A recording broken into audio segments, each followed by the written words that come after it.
Graça e paz a todos. Providência. O que é providência? Você já parou para pensar no que é providência? Isso é importante, meus irmãos, entendermos o que é providência, especialmente o que é a providência de Deus.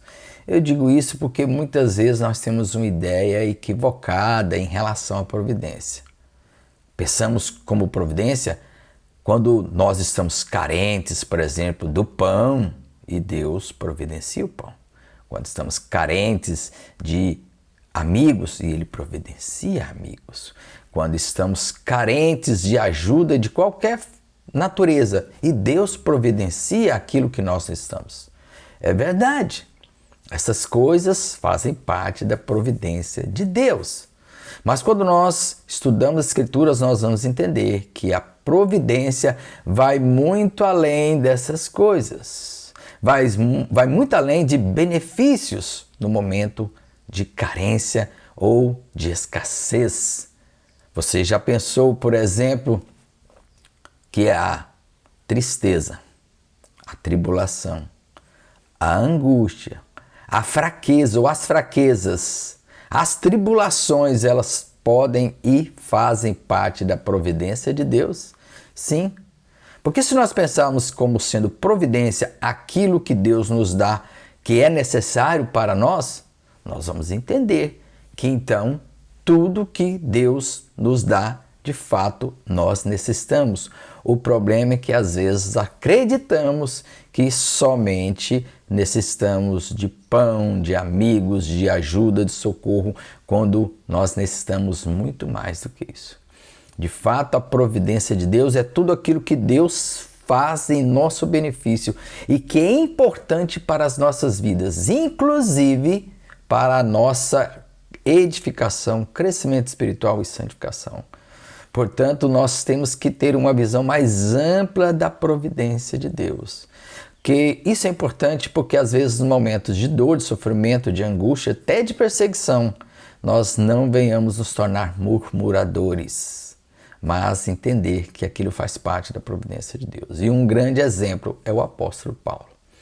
Se você for ler a segunda carta do apóstolo Paulo aos Coríntios, lá pelo capítulo 11, ele está defendendo o seu apostolado. Por quê? Porque nós sabemos, quem conhece as cartas de Paulo aos Coríntios, ele estava sendo questionado. A igreja de Corinto questionava o seu apostolado. Não a igreja toda, mas havia muitos que questionavam o seu apostolado. E ali no capítulo 11 ele faz algumas defesas em relação ao seu apostolado. Ele fala do seu sofrimento, das angústias que ele sofreu, dos momentos de tribulação, de dor. E depois no capítulo 12 ele começa inclusive a falar ou declarar àqueles irmãos que ele havia recebido revelações extraordinárias de Deus no capítulo 12. E aí que vem algo importante. Ele disse, olha, ele inclusive começa falando em terceira pessoa, né? Eu conheci um homem que fora do corpo, ou no corpo, não sei, mas em Cristo ele foi arrebatado ao terceiro céu e foi-lhe apresentado, ou foi-lhe revelado coisas extremamente gloriosas, coisas extraordinárias. E aí ele diz, depois, né, deixando claro que era ele, que para que ele não se ensoberbecesse, para que ele não se tornasse uma pessoa extremamente orgulhosa por causa daquelas revelações, foi-lhe dado um espinho na carne. E ele vai dizer com todas as palavras, um mensageiro de Satanás que me esbofeteava, para que eu não me tornasse orgulhoso, não me ensoberbecesse por todas aquelas revelações gloriosas. E o interessante é que ele diz assim, que ele orou ao Senhor 3 vezes. E nas 3 vezes Deus disse a ele, o Senhor disse a ele, a minha graça te basta, porque o poder se aperfeiçoa na fraqueza. Ou seja, o poder de Deus se aperfeiçoa em nossa fraqueza. O poder é de Deus, a fraqueza é nossa. Por isso Paulo depois vai dizer, é por isso que eu me glorio nas fraquezas.